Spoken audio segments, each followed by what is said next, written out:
Hola, bienvenidos. En este vídeo vamos a explicar cómo descomponer un diagrama de flujo de datos.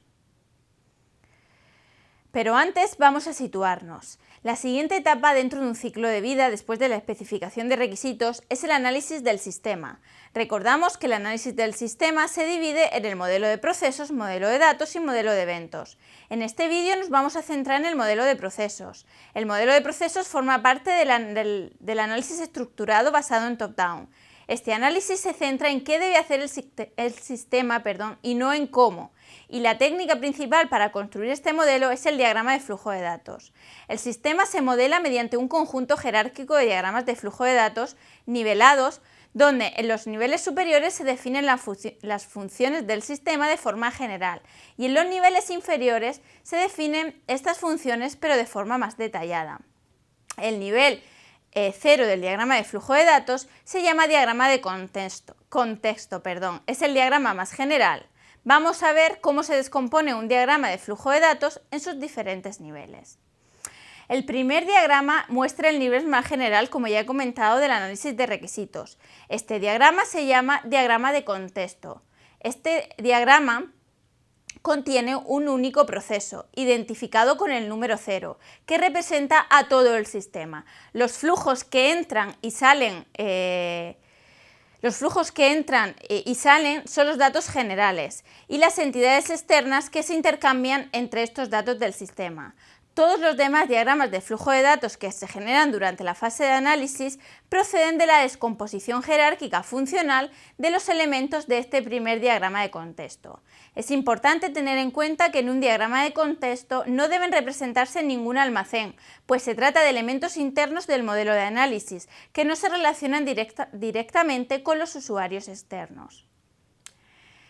Los diagramas de niveles inferiores se obtienen a partir de la descomposición del proceso número 0, es decir, del diagrama de contexto. Descomponiendo este primer proceso se obtiene un diagrama de flujo de datos de nivel 1. Es decir, también se llama diagrama del sistema. En él se reflejan las funciones principales del sistema o el menú principal de la aplicación.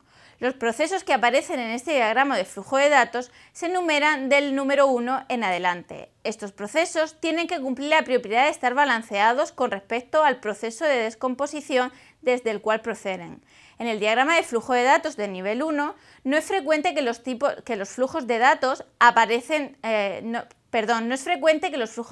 que aparecen también se encuentren descompuestos. Además, pueden empezar a aparecer los primeros almacenes de datos, ya que no es obligatorio que se sigan dibujando las entidades externas.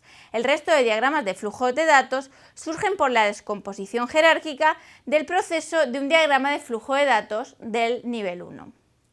A partir del diagrama de flujo de datos del nivel 2, la numeración de los procesos marca su procedencia. Según se van creando diagramas de flujo de datos de niveles inferiores, se van pudiendo descomponer los flujos de datos e incluso los almacenes.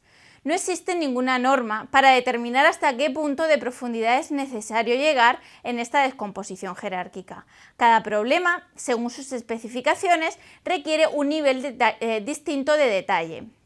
Las recomendaciones que nos da la metodología métrica son que tengamos un primer nivel 0, que es el diagrama de contexto. En el nivel 1 especificamos los subsistemas, en el nivel 2 las funciones de cada subsistema, en el nivel 3 las subfunciones asociadas a cada uno de los eventos del sistema y en el nivel 4 definiríamos los procesos necesarios para el tratamiento de cada subfunción.